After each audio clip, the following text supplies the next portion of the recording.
আজ শোক সভায় খনা যখন নিজের বক্তব্য রাখছিল তখন সেখানে উপস্থিত প্রতিটি গণ্যমান্য ব্যক্তি আর সাধারণ প্রজাদের প্রতিক্রিয়া ঠিক কি হয়েছিল? হ্যাঁ, তারা মুখে কিছু বলেনি ঠিকই, কিন্তু আমি বেশ বুঝতে পারছিলাম খনার এই বক্তব্য রাখাকে তারা মেনে নিতে পারেনি। তারা মনে মনে অসন্তুষ্ট। ঠিক, আমিও ঠিক এটাই লক্ষ্য করেছিলাম।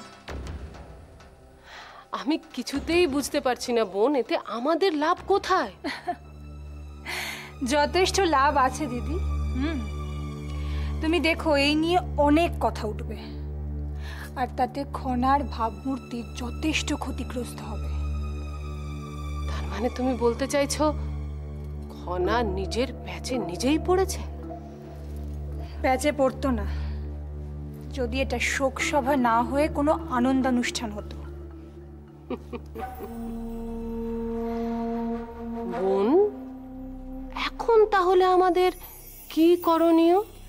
ধৈর্য ধরে অপেক্ষা করা আর নিজেদের কাজ চালিয়ে যাওয়া। দিদি দিদি আমাদের হাতে 3 দিন সময় আছে, আর পৃথিবীটাকে বদলানোর জন্য মাত্র একটা দিন। একটা দিনই যথেষ্ট। তাই তো বলছি দিদি, তুমি শুধু দেখে যাও এই 3 দিনে শৃঙ্খলে ঠিক কি কি ঘটে।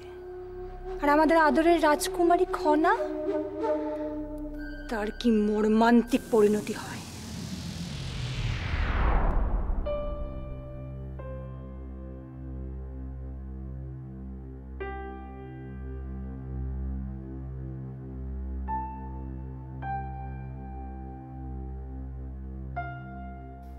সব সময় মাথা গরম করে সব সমস্যার সমাধান করা যায় না প্রধানমন্ত্রী মশাই। রাগ করার যথেষ্ট কারণ ছিল রাজপুরোহিত মশাই। হ্যাঁ, আমি বুঝতে পারছি, কিন্তু কিন্তু কি? এটাই তো বলবেন যে খাদ্যমন্ত্রী মশাই ভুল বলেননি, দোষটা আসলে খনারই? মিহির,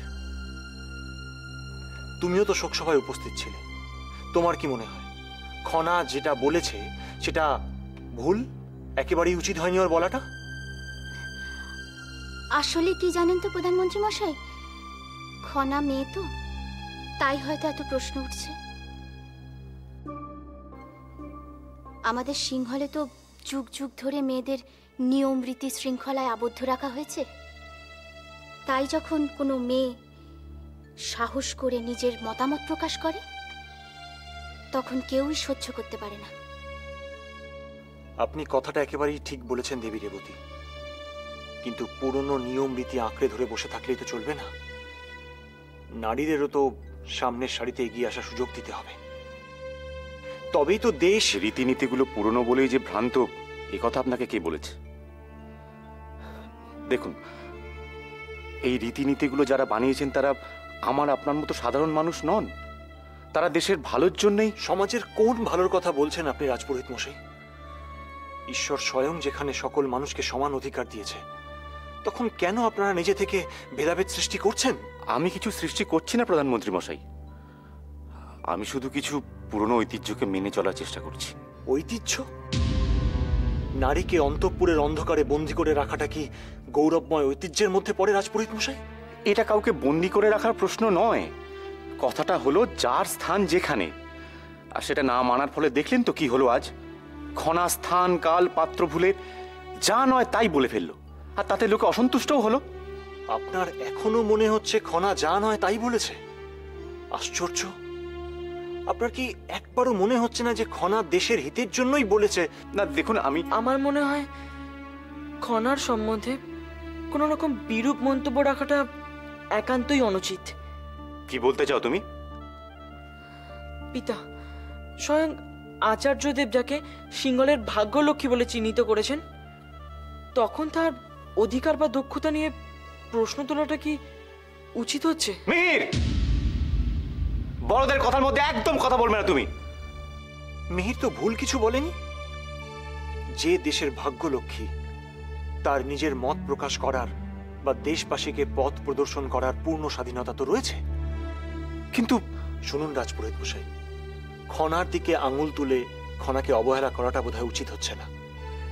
আপনাদের কি মনে নেই আগ্নেয়গিরির অগ্নুৎপাতের সেই ঘটনাটা? সেবার তো খনার কথা না শুনেই, আসলে কি জানেন রাজপুরোহিত মশাই, খনা আমাদের সাবধান করে দিতে চেয়েছে। খনার কথাগুলোর অন্তর্নিহিত অর্থগুলো বোঝার চেষ্টা করুন। ওনারা প্রাক্তন প্রধানমন্ত্রী মশাইকে হত্যা করে সভাটা নিজেদের নিয়ন্ত্রণে আনার চেষ্টা করেছিলেন, কিন্তু আমরা 3 দিনের রাষ্ট্রীয় শোক ঘোষণা করে আপাতত তাদের ঠেকিয়ে রাখতে পেরেছি। কিন্তু 3 দিন পর যখন শোক পালন শেষ হবে তখন কি হবে? তখন তো সবার আয়োজন করতেই হবে। তাই বলছি রাজপুরোহিত মশাই, খনার দিকে আঙুল না তুলে খনার কথা মতো সাবধান হয়ে যান, আর সভার জন্য পুরো দমে প্রস্তুতি নিন। যারা নিজেদের স্বার্থ সিদ্ধির জন্য নরহত্যার মতো জঘন্য কাজ করতে পারে, তারা সভাতেও যাকে তাকে আক্রমণ করে নিজেদের স্বার্থ সিদ্ধি করবে বলে আমার মনে হয়। আমি তো ভাবতেই পারিনি প্রধানমন্ত্রী মশাই সবার সামনে এভাবে আমাকে আক্রমণ করবে। আপনি সত্যি বলছেন? আমি শপথ করে বলতে পারি, আমি যা বলছি তা নির্ভেজাল সত্যি। দেখি আপনারা হাসছেন। হাসি নয়, আনন্দ উদযাপন করছি।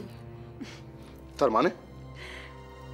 শুনেন খাদ্যমন্ত্রী মশাই, আমি ভাবতাম জয়দ্রথ অত্যন্ত চালাক, কিন্তু আজ দেখলাম ওর মতো বোকা আর দ্বিতীয়টি হয় না।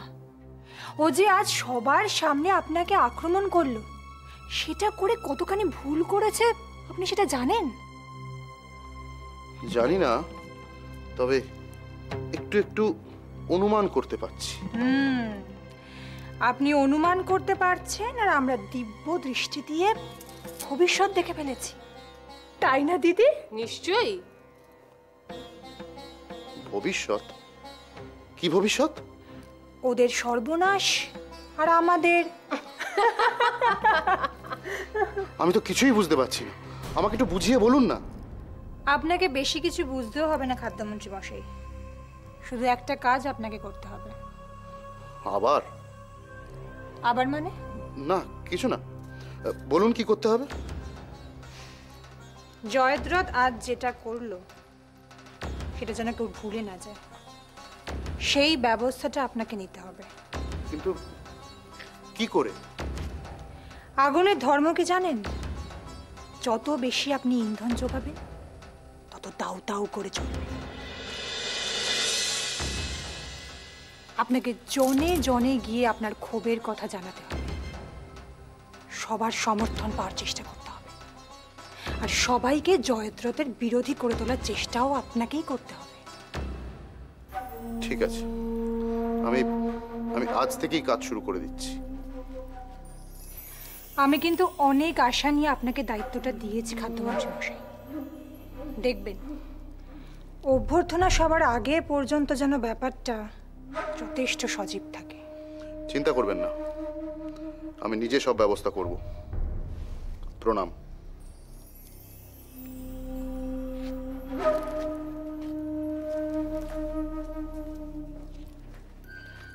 দিদি, ওরা যে একের পর এক ভুল করে আমাদের এতখানি সুবিধা করে দেবেন এ তো আমি স্বপ্নেও ভাবিনি।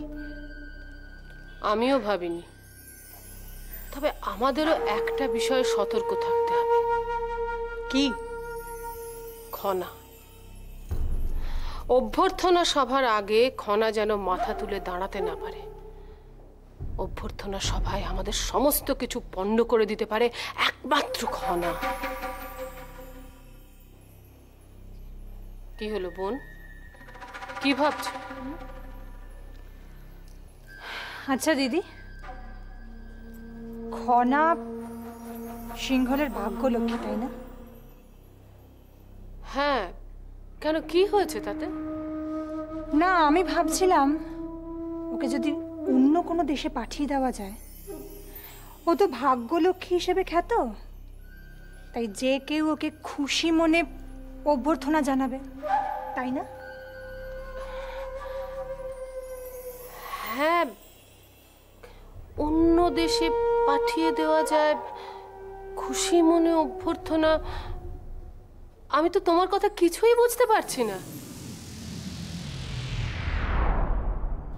কি হলো, চুপ করে আছো যে? বলবো বলবো, সব বলবো দিদি, তবে এখন নয়। বোন, এখন নয় তো কখন বলবে? যেদিন আমার পরিকল্পনাটাকে আমি চূড়ান্ত রূপ দিতে পারবো, সেদিন তোমায় আমি সব বলবো দিদি।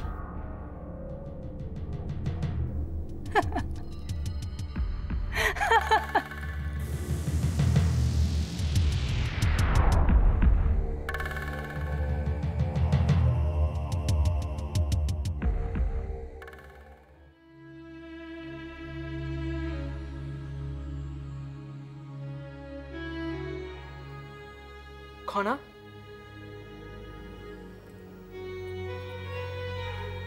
শুনেছ শ্মশান ভূমিতে আজ কি হয়েছে? কি হয়েছে মিহির? প্রধানমন্ত্রী মশাই রাগে অন্ধ হয়ে খাদ্যমন্ত্রী মশাইকে তরবারি নিয়ে আক্রমণ করেছেন। সে কি? কেন? খাদ্যমন্ত্রী মশাই তোমার সম্বন্ধে বিরূপ মন্তব্য করেছিলেন, তাই। কি বিরূপ মন্তব্য? ওই যে তুমি আজ শোক সভায় সবার সামনে বক্তব্য রেখেছিলে, তাই নিয়ে উনি মন্তব্য করেছিলেন। কি হলো, কি ভাবছো? ভাবছি আজ যা যা অশান্তি হচ্ছে তা সব আমার জন্যই হচ্ছে। মিহির, আমার একটা সত্যি কথা বলবে? কি সত্যি কথা? আজকে আমি খুব বড় অন্যায় করে ফেলেছি। বলো না মিহির, তুমি চুপ করে রইলে কেন? বলো না, মানে মিহির। তা জানি তোমার কি কিছু লাভ আছে? অবশ্যই লাভ আছে মিহির। কে কি বলছে আমায় সেটা জানার আমার খুবই প্রয়োজন আছে। মিহির, বলো না, রাজপুরোহিত মশাইকে কিছু বলেছেন? তিনি বিষয়টাকে মোটেও ভালো চোখে দেখেননি। কেন? তার ধারণা তুমি নাকি দেশের ঐতিহ্যকে বজায় রাখতে পারোনি।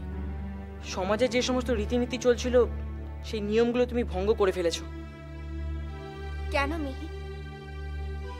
আমি একজন মেয়ে হয়েও সবার সামনে বক্তব্য রেখেছি, তাই? আচ্ছা মিহির, আমাকে একটা কথা বলবে? কর্ণিবাও তো একজন নারী হয়ে সবার সামনে তার বক্তব্য রেখেছেন, কই তাকে নিয়ে তো কোনো প্রশ্ন ওঠেনি। তাহলে আমাকে নিয়েই কেন? তুমি বুঝতে পারছো না খনা, তোমার বয়সটা কম বলে সেই বিষয়টা সবার কাছে দৃষ্টিকটু বলে মনে হয়েছে। ও, মানুষের বয়সটাই সব, আর সত্যি কথা বলার সাহসটা সেটা বুঝি কিচ্ছু নয়?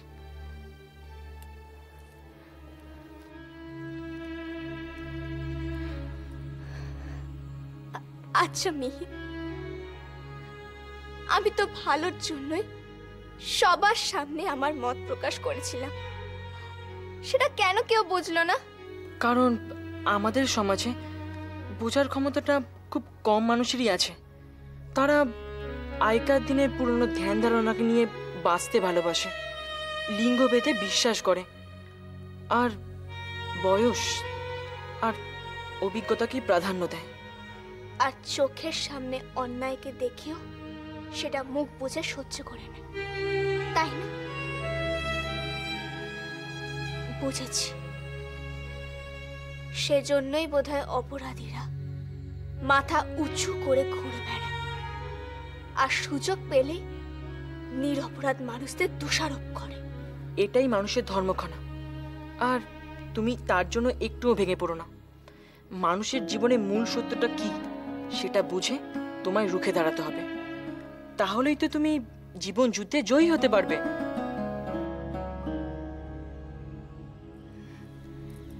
তোমার মতো বন্ধু পাশে থাকলে আমি জীবন যুদ্ধে নিশ্চয়ই জয়ী হব মিহির। কিন্তু কিন্তু কিন্তু মিহির, তুমি সারা জীবনে এইভাবে আমার পাশে থাকবে তো? এইভাবেই আমার মনোবল বৃদ্ধি করবে তো? নাকি আর 5 জন সাধারণ মানুষের মতো তুমিও ধ্যান ধারণা পোষণ করতে শুরু করবে? চিন্তা করো না, আমি যেমন ছিলাম ঠিক সেই রকমই থাকবো, আর চিরদিন তোমায় এইভাবেই সমর্থন করে যাব, কথা দিলাম।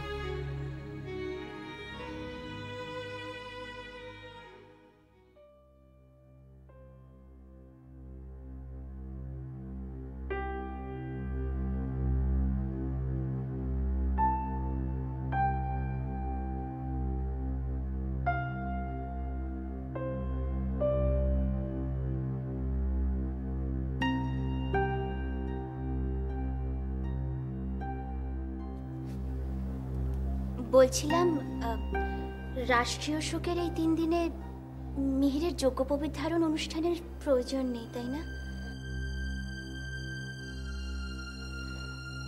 3 দিন বাদেই না হয় অনুষ্ঠানটা সম্পন্ন করা যাবে।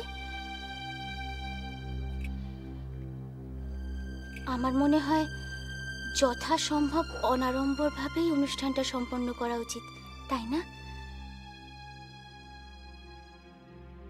যত ধুমধাম তত বেশি লোকের চোখে পড়বে। এমনি তো সবার নজর আমাদের মিহিরের উপর।